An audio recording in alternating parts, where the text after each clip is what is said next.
When you gather here in silence, you may think you have come simply to listen, to absorb, to be reassured by words that flow like a stream of wisdom. But in truth, you are here because something inside you aches. It is not merely the ache of your personal wounds, nor the fatigue of your individual struggles. It is something older, deeper, and more mysterious, an ache that belongs to the collective soul of humanity. This ache has a name. It is the wound of the healer, the hidden cost of compassion that appears infinite, but is in fact tethered to the fragile vessel of human flesh and psyche. We have been taught that compassion is holy, that to endlessly give is the highest virtue, that to feel the suffering of others and to alleviate it is to embody the divine. But rarely are we told of the shadow that stalks this light. Rarely do we pause to see that what seems infinite in its nobility often bleeds the healer into emptiness. Compassion, unexamined, becomes a double-edged sword, and many who carry its blade soon discover they are cut open by their own giving. I speak of this not as a moralist, nor as a preacher of good and evil, but as a psychologist, one who has wandered the labyrinth of the unconscious, where the archetypes dwell. There, among the primal images, there is one who appears time and again, the wounded healer. He is ancient, older than language, carved into myth, dream, and symbol. In Greek tradition, he appears as Chiron, the wise centaur who bore an incurable wound, yet healed others with his knowledge. In the lives of saints and mystics, he appears cloaked in robes of suffering, offering balm to all while quietly bleeding within. And in our modern time, he hides in the counselor, the nurse, the parent, the friend who never stops giving, who absorbs the pain of others until the line between their own soul and the sorrows of the world dissolves. Why is the healer wounded? Why is suffering the twin of compassion? This is the question that rises like a flame in the night sky of the psyche. The answer is not simple, for the psyche is not a machine that yields to mechanical analysis. It is a living mystery, a realm of gods and shadows. The wound of the healer is not merely the product of circumstance, nor just the trauma of childhood. Though these play their part, it is rather an archetypal necessity to heal. One must descend to feel the suffering of another. One must have first tasted suffering oneself. The healer knows pain not as theory, but as reality, inscribed in their very being. Without this knowledge, compassion would remain hollow, a gesture without depth. But when compassion flows from the wound, it becomes authentic, resonant, a bridge between souls. And yet, therein lies the danger for the healer, if unconscious of their own wound, becomes enslaved to it. They may pour themselves endlessly into the suffering of others, seeking unconsciously to heal what remains unhealed within themselves. What appears as infinite compassion is often the psyche's disguised attempt to redeem its own injury. A therapist who cannot rest until every patient thrives, a mother who sacrifices every fragment of herself to her children, a friend who carries the burdens of all around him. These are not always acts of pure love. Often they are the wound crying out, "If I heal them, perhaps I too shall be healed." But the unconscious does not permit such bargains. The wound, ignored, deepens. The healer becomes exhausted, resentful, hollow. I have seen it in my patients, and I have seen it in myself. You too have seen it in your own lives. You know the weariness that creeps into your bones after too much giving. The emptiness that lingers after another has poured their pain into your vessel. You have felt the strange anger that arises when your compassion is taken for granted, though you dare not speak it, for anger contradicts the saintly mask of the healer. And perhaps you have noticed that sometimes your giving is not met with gratitude, but with more need, more demands, as if your compassion has become a magnet for endless suffering. This is not coincidence. It is archetypal law. The psyche is not blind. It senses wounds like a wolf senses blood. Those who are wounded attract the wounded. The unconscious of another feels your openness, your permeability, and instinctively pours its darkness into you. In this exchange, you are both savior and victim. You are elevated as the one who helps, but you are simultaneously drained. This is the hidden cost of compassion without boundaries. It is not infinite. It bleeds the soul. Here we encounter a paradox. Compassion is necessary, for without it, the world descends into cruelty and isolation. But compassion without self-knowledge becomes destruction. The healer must first turn inward to examine the wound that drives them. This is not an act of selfishness, but of wisdom. To know one's own darkness is to place limits upon it. To accept that your compassion arises from your wound is to step out of unconscious compulsion into conscious choice. Only then can compassion become true. Not a desperate attempt to heal oneself through others, but a free offering of love that does not annihilate the giver. Consider the dream of a woman who came to me in despair. In her dream, she was walking through a vast hospital, tending to endless rows of patients. Each one called her name, begging for water, for medicine, for touch. She gave and gave until her hands were bloody, until her body collapsed upon the floor. And still, the patients cried for her. She awoke in terror, heart pounding, drenched in sweat. What was this dream if not the cry of her unconscious, revealing that her compassion had become tyranny? She was enslaved not by others, but by her own wound. The archetype of the wounded healer had consumed her, and the dream was her soul's attempt to awaken her before she perished. This is the moment of recognition that comes to many. Perhaps it comes to you now as I speak. You feel the resonance in your chest, the echo of your own secret exhaustion. You recall the nights of sleeplessness, the times you said yes when your soul longed to say no, the moments when you absorbed the grief of others and carried it as if it were your own. This recognition is painful, but it is also liberating, for once you see the wound, you can no longer be ruled by it in darkness.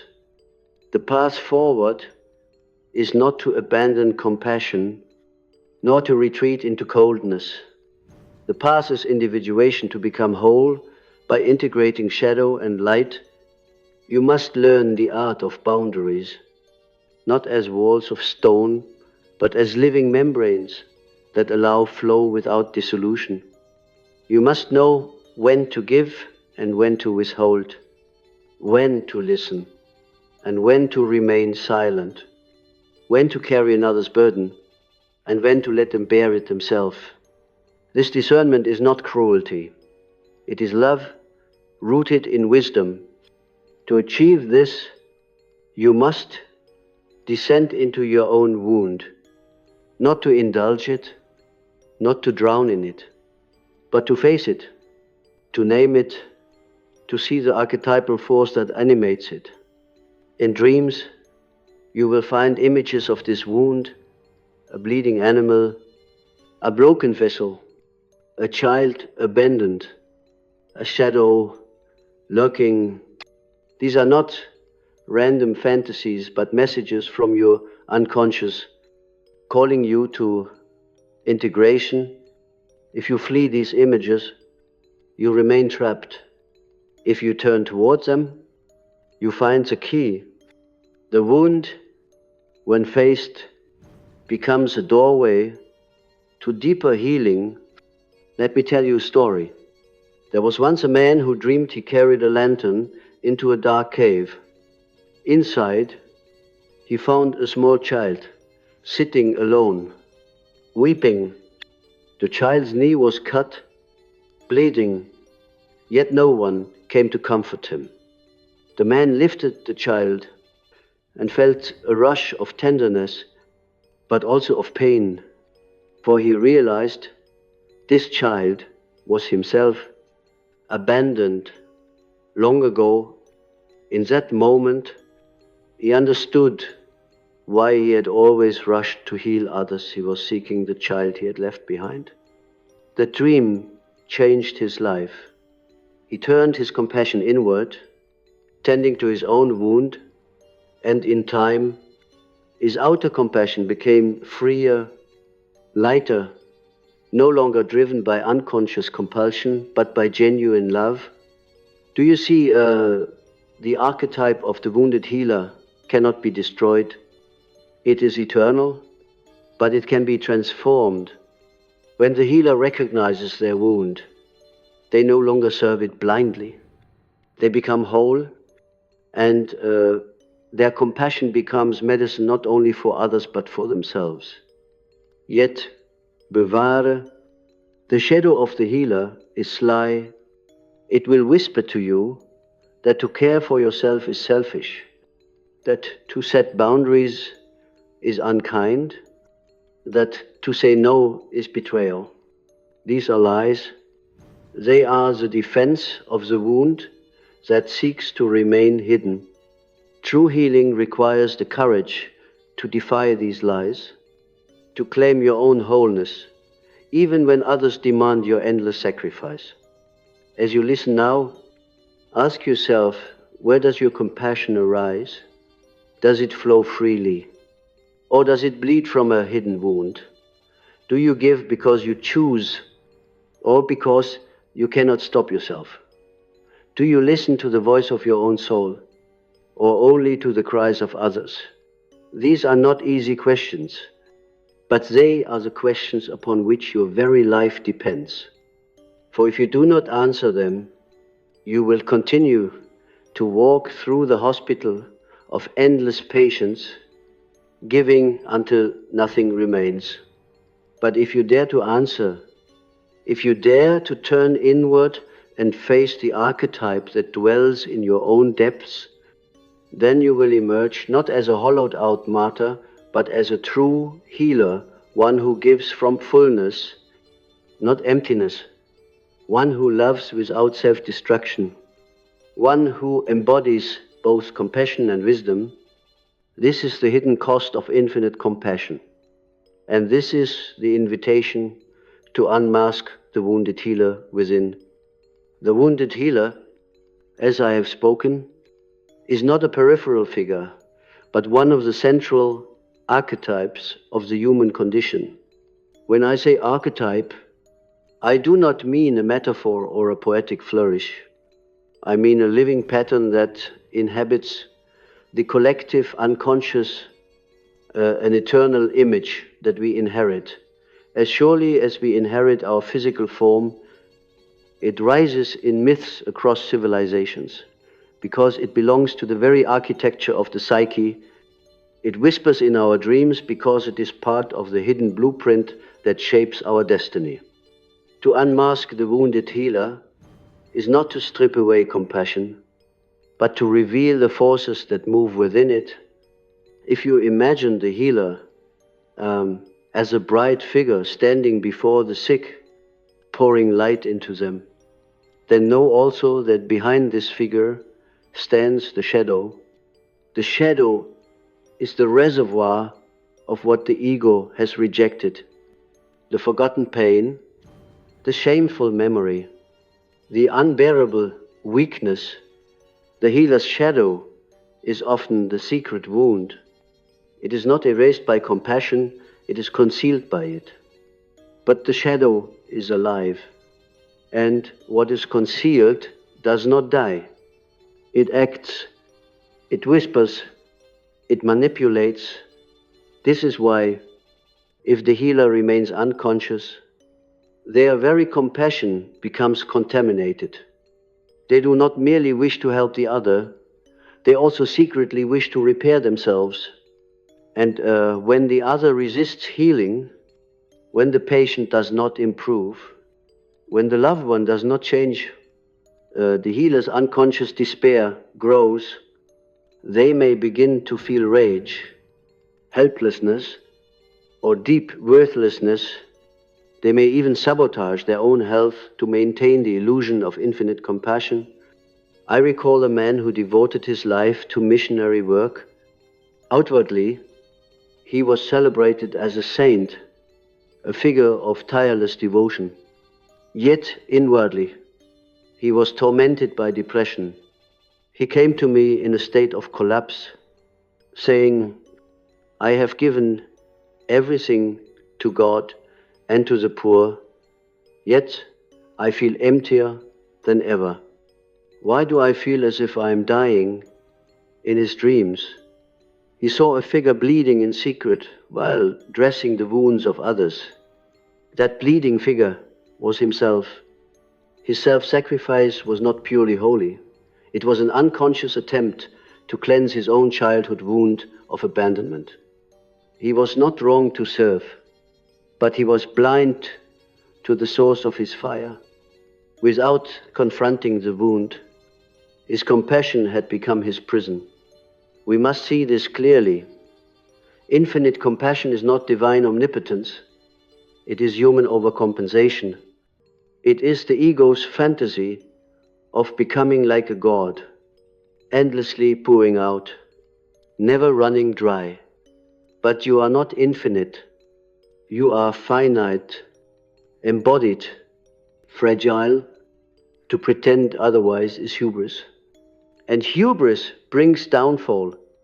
The gods are infinite. Man is not. When man plays God, he invokes tragedy. And yet, paradoxically, within the limits of finitude lies true depth. To accept that your compassion has limits is to honor your humanity. It is to respect the vessel that carries the flame. And when you respect your limits, your compassion acquires a new quality. It becomes authentic. It is not an attempt to outshine mortality. It is a gesture of solidarity. You suffer, I suffer. And in this shared suffering, we meet as equals. This is the root of true healing, not the fantasy of infinite giving, but the humility of shared humanity. This brings us to the mystery of the wound itself. Why must the healer be wounded? Why does the archetype insist upon this paradox? The answer is found not in moral doctrine, but in the logic of the unconscious. The unconscious demands balance. If one is to carry healing power, one must also carry awareness of pain. Without it, the healer becomes arrogant, disconnected from the depths, offering empty prescriptions that lack resonance. The wound ensures humility. It ensures that the healer remains connected to the archetypal reality of suffering that defines existence. Think of Chiron, the centaur of myth who could heal others, yet could not heal his own wound. He lived with the paradox, embodying wisdom precisely because of his suffering. Or think of Christ, who healed multitudes, yet bore the cross, his own body pierced. The wound is not a disqualification from healing. It is its prerequisite, but it must be made conscious. Otherwise, the wound festers and consumes. The collective psyche too bears this wound. Humanity itself plays the role of the wounded healer. We build hospitals, charities, and systems of care, yet we also wage wars, exploit nature, and spread suffering. Our civilization is like the missionary who gives endlessly while secretly bleeding to death. We extend compassion in one domain, while our shadow enacts cruelty in another, until we face the collective wound, the alienation from nature, the denial of death, the repression of shadow. We will repeat the cycle of giving and destroying, healing and wounding. When you give endlessly, you are enacting not just your personal psychology, but the collective drama. You are replaying the archetype. This is why it feels so compelling, so irresistible. Archetypes are not weak suggestions. They are powers like gods. They move us with the force of destiny.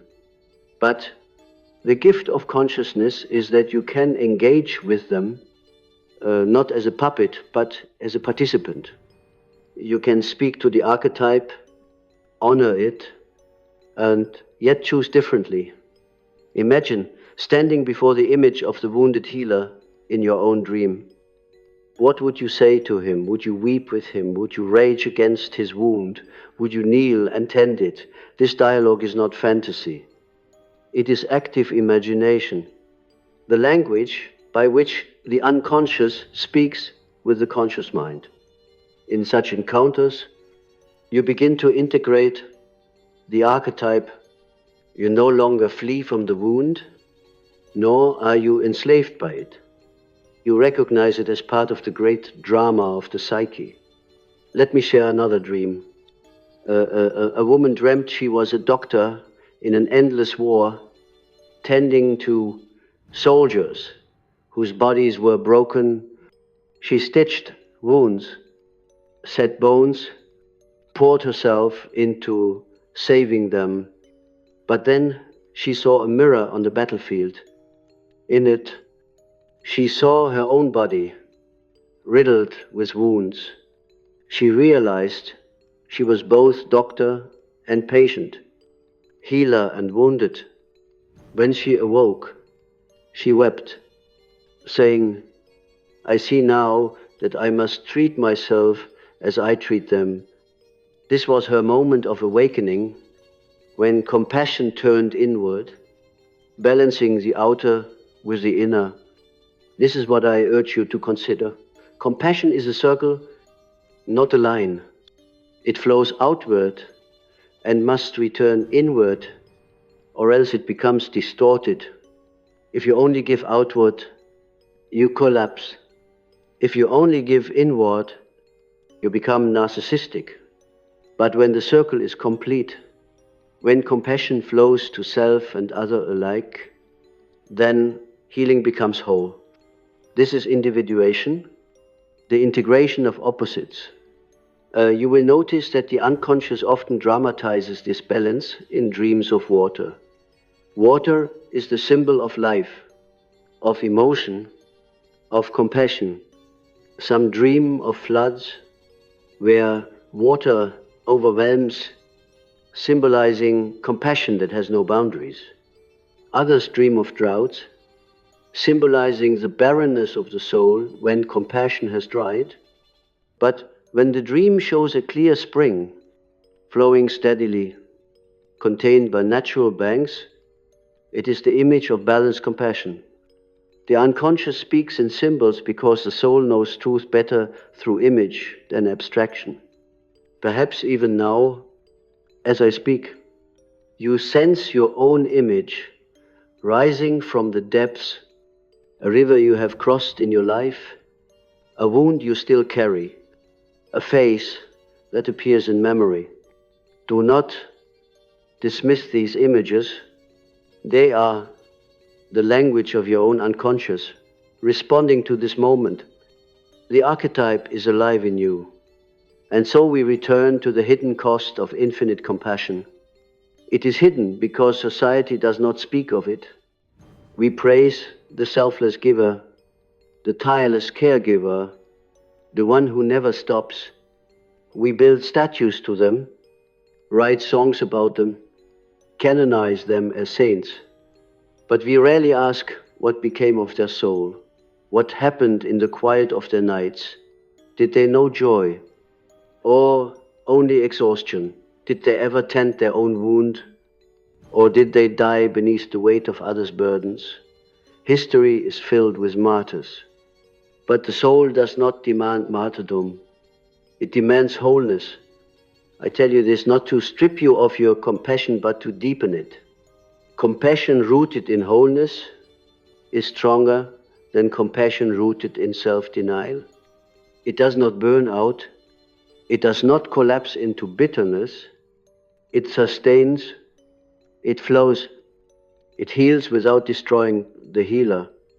Therefore, the task is before you, to unmask the wounded healer in yourself, to admit that your giving has limits, to confess that your wound remains, to listen to your dreams, your body, your shadow, to let compassion flow in both directions. This is not the end of compassion. It is its rebirth. And when you walk this path, something astonishing happens.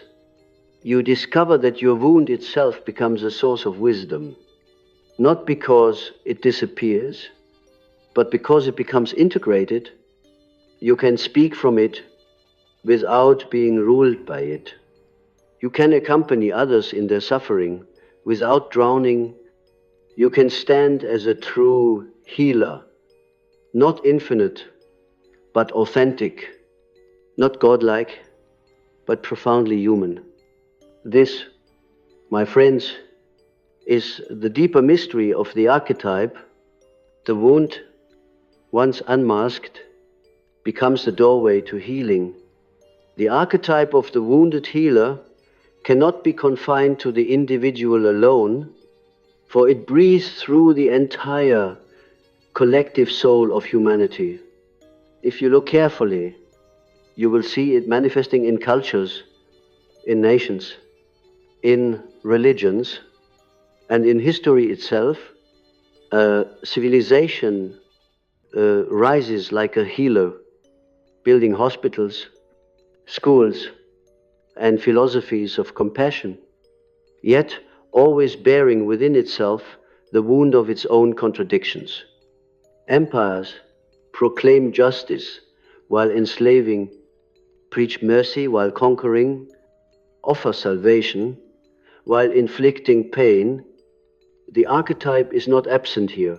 It is alive, and it demands to be acknowledged. This is why, when you attempt to heal others endlessly, you are not simply acting from personal generosity. You are, without knowing it, carrying the collective wound of humanity itself. The unconscious is vast and interconnected. It binds us all in invisible threads. To give too much is to act out the guilt of centuries, the unresolved shadows of civilizations that have inflicted harm. Your compassion becomes a channel for history, and unless you are conscious, you will drown in the grief of generations that is not wholly yours. The shadow of compassion is possession. The unconscious of another may pour itself into you. until you are no longer living your own life, but the life of the collective wound. You carry depression that is not yours, fear that did not begin with you, despair that belongs to the ancestral soul. The healer becomes a vessel for ghosts, and soon they lose the distinction between their own suffering and the suffering of the dead. This is why boundaries are not merely psychological tools, they are spiritual defenses. To set a boundary is to say, I honor your suffering, but I will not abandon my own soul. Without such sacred limits, you cease to exist as an individual and become a sacrifice to the collective unconscious. Here we touch the mystical dimension of healing, for healing is never purely personal. Each act of compassion, each embrace of another's pain, echoes into the larger web of being. When you listen to a friend in despair, you are not only speaking to their personal sorrow, you are addressing the universal archetype of sorrow that flows through them. When you tend the wound of a child, you are touching the archetype of the eternal child, the puer eternus, which has suffered throughout human history. This is why compassion feels infinite, because it draws upon an infinite reservoir of archetypal suffering. But you, the vessel, are not infinite. You must learn to dip the cup without emptying the entire ocean into your body. Let us imagine the dream of a man who finds himself in a cathedral. At its center is a chalice overflowing with wine. He drinks, and at first he feels divine, filled with warmth and ecstasy. But as he continues to drink, he realizes the chalice never empties. The more he drinks, the more he drowns. He wakes in terror, gasping for breath. This dream reveals the archetypal paradox of infinite compassion. The cup is inexhaustible, but the drinker is not. He must learn reverence, not gluttony. He must sip, not consume. The same is true of compassion. Touch the archetype, but do not dissolve into it. When you examine the wound of the healer in this way, you see that it is not an accident, not a mere biographical fact. It is a mystery placed upon the soul, an initiation. To carry the wound consciously is to become a bridge between realms. You are not merely helping others, you are mediating between the finite and the infinite, between human frailty and archetypal depth. But to do this, you must remain rooted in your own being. You must stand as an individual who can say, I am, not dissolve into, I am everyone.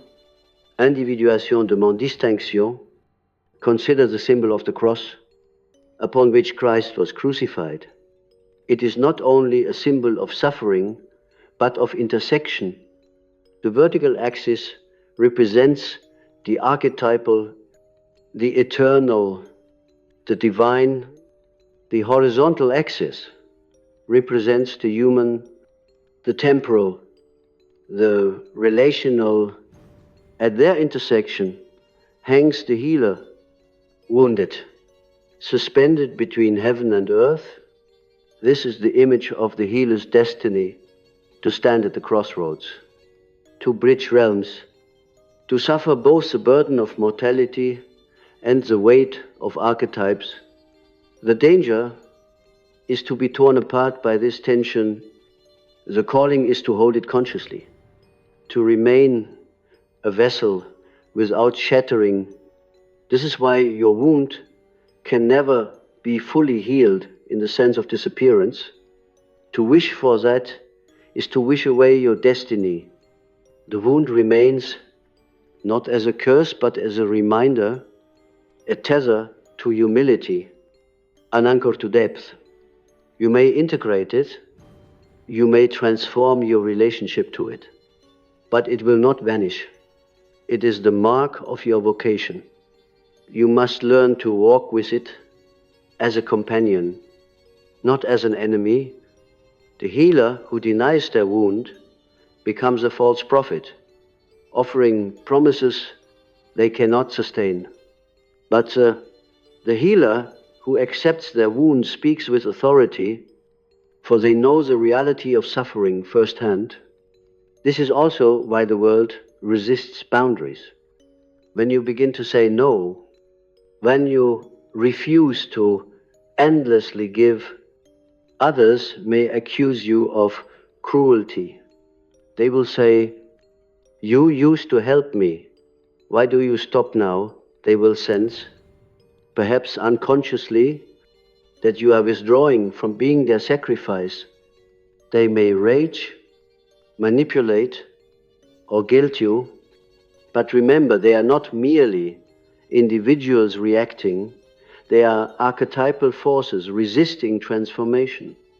The unconscious of others often prefers to remain dependent rather than grow. If you always heal them, they need never face their own wound. Your boundary is not rejection, it is initiation. By refusing to be their endless savior, you force them to confront their own depths. This is why compassion without limits infantilizes, while compassion with boundaries empowers. The parent who never lets the child fall raises a crippled soul. The friend who always absorbs another's grief prevents that soul from discovering its own resilience. True compassion sometimes requires withdrawal, silence, or even apparent harshness. The archetype of the healer is not only the gentle mother, it is also the stern father, the guide who pushes the student into the wilderness to discover their own strength. To heal is not only to soothe, but to awaken. And so the wounded healer must integrate opposites, tenderness and firmness, giving and withholding, speaking and silence. This balance is not static but dynamic. Like walking a tightrope, at times you will lean too far into sacrifice and collapse into exhaustion.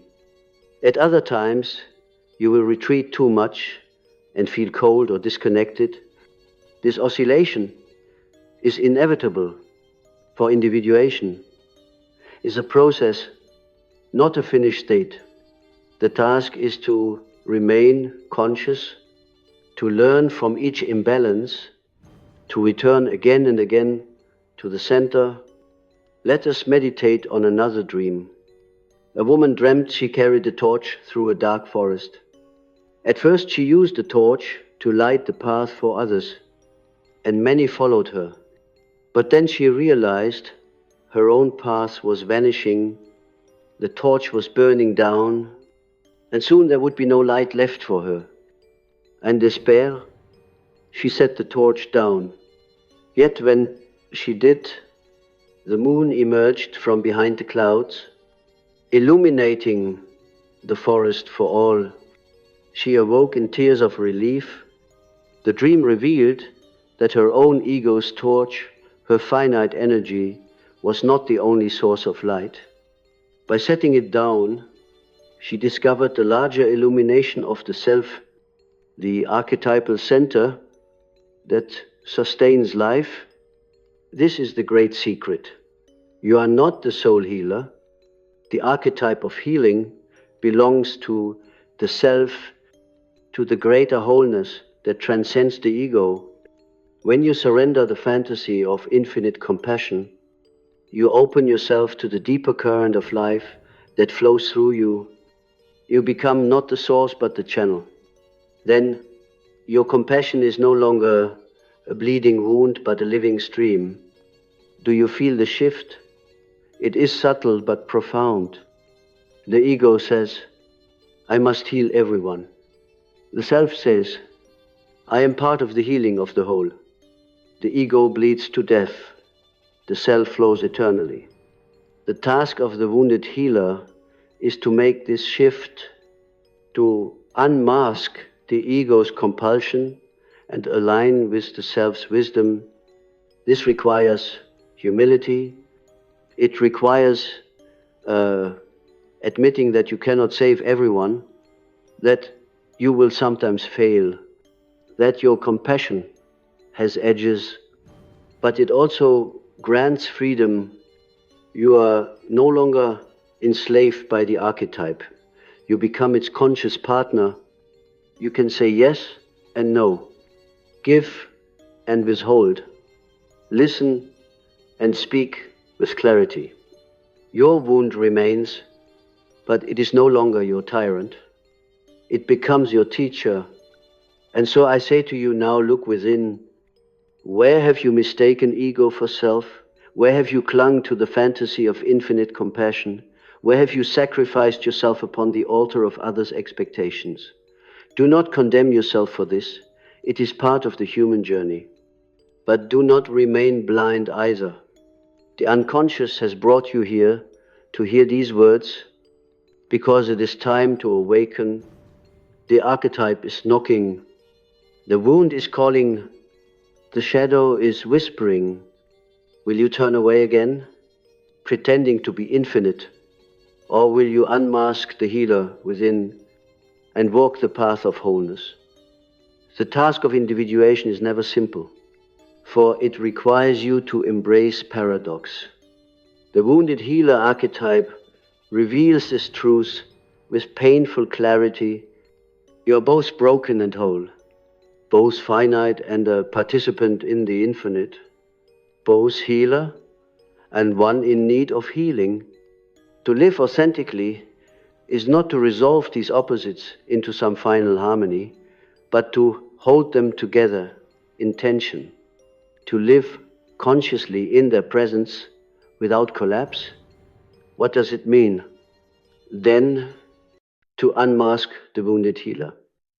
It means first to strip away illusions, the illusion that your compassion is limitless, the illusion that you can heal others without first attending to your own wound, the illusion that to set boundaries is cruelty.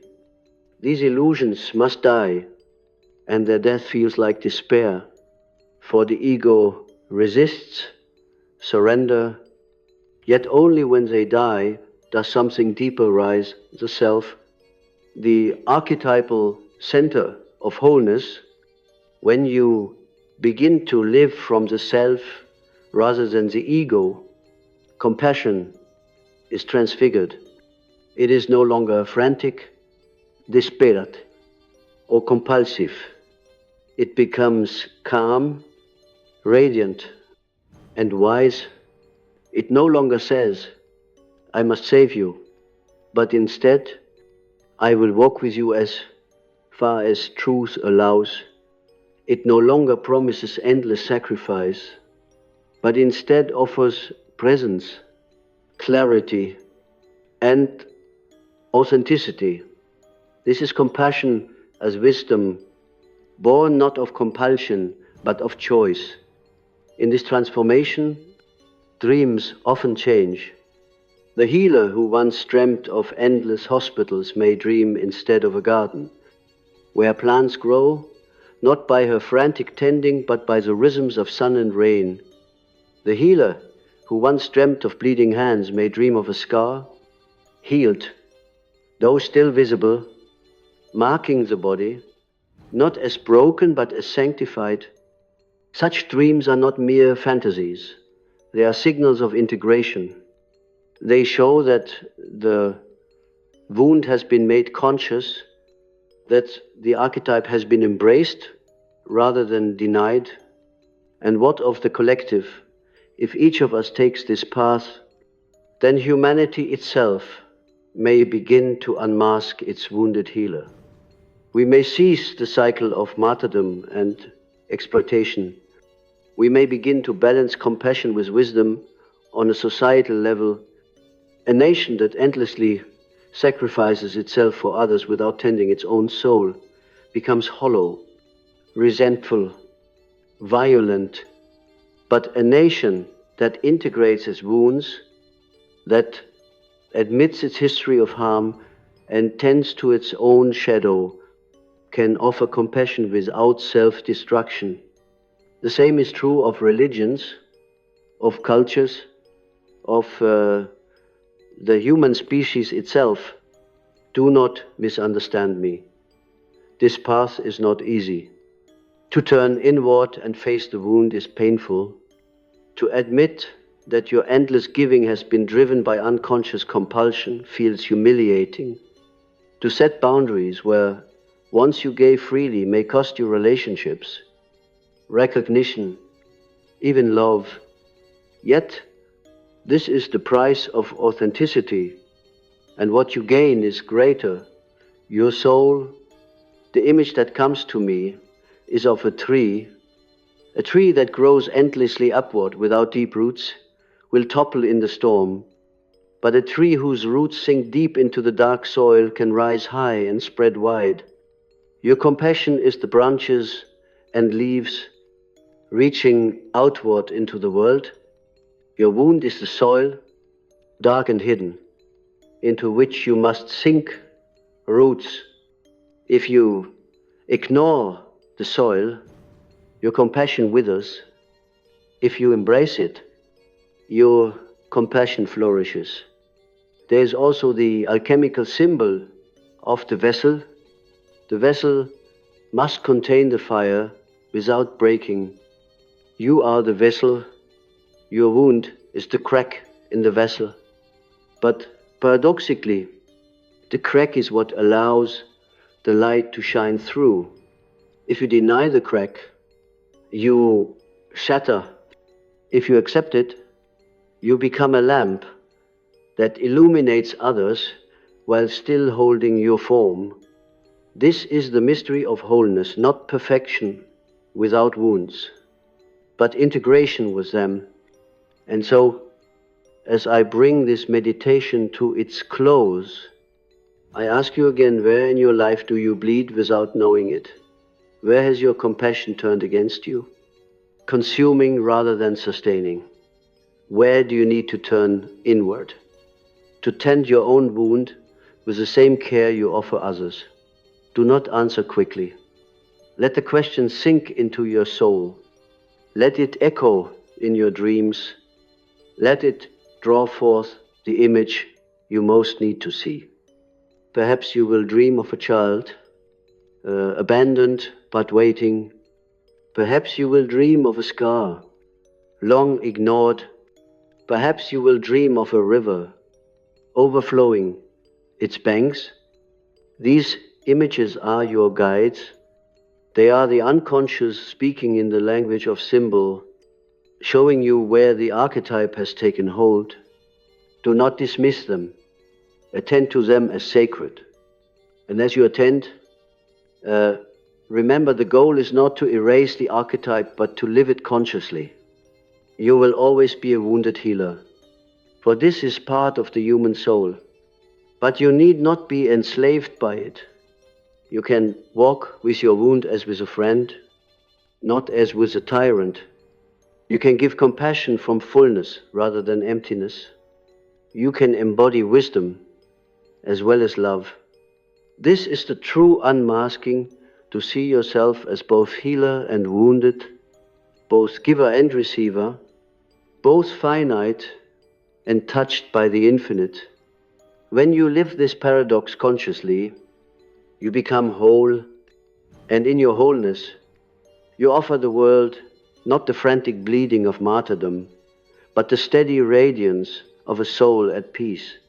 So let the wound speak, let the shadow rise. Let the healer within you be unmasked. Do not fear the paradox, for it is the very ground of your humanity. Embrace it, and you will find that the hidden cost of infinite compassion transforms into the hidden gift of conscious love. I tell you this not as a doctrine, not as a command, but as a vision that arises from the depths of the psyche itself. It is whispered in dreams, carved into myths, revealed in the lives of those who came before. It is offered now to you, Will you accept it? The choice, as always, is yours.